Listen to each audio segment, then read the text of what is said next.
You got a culture, though, that also says you need to look good as a mom, stay fit, best wife, homemaker, whatever, do it, you know what I mean? Let's check the list. And all that stuff continues to compound itself.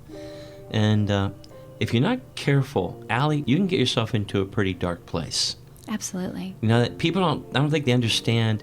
For example, having babies, we know postpartum stuff is real. I mean, it's real. Oh, yeah. And you can get into a really challenging place with that.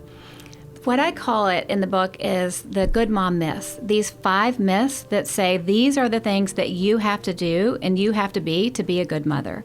And the way I tackle it is by bringing in gospel truth, but bringing in a lot of research to show, you know, you don't have to do it this way. You can do it this way for your family, and to give women a freedom of understanding what God says, what the research says is really important, and how they can give themselves a little bit of a break on some of the pressure that we're putting on ourselves.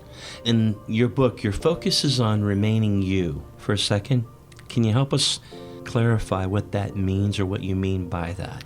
Yeah, it came from the expression, if mama ain't happy, ain't nobody happy.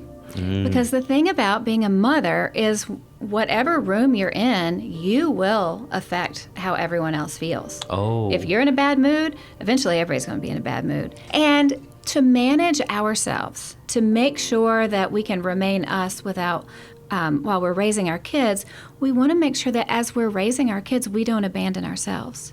Because that's what often happens. I believe that when God calls us to be mothers, whether it's through birth or adoption or marriage, He's calling us not only to mother our children, but to continue mothering ourselves. If we don't take care of ourselves, we can get burned out. I call it an emotional health book for women.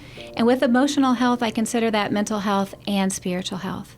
Because we need to take care of our mental health, but even more important than taking care of our mental health, spiritual health. So once we take care of our mental health and our spiritual health together, emotionally, we're going to be so much better for ourselves. And sometimes moms really feel guilty for taking time for themselves to think about self-care. And sometimes we think self-care is a bubble bath. Self-care is not just a bubble bath. It's making sure you can read your Bible. It's having a cup of tea. It's going for a walk. It's talking to a friend on the phone. It's whatever we need to help our souls. Self-care is really soul care.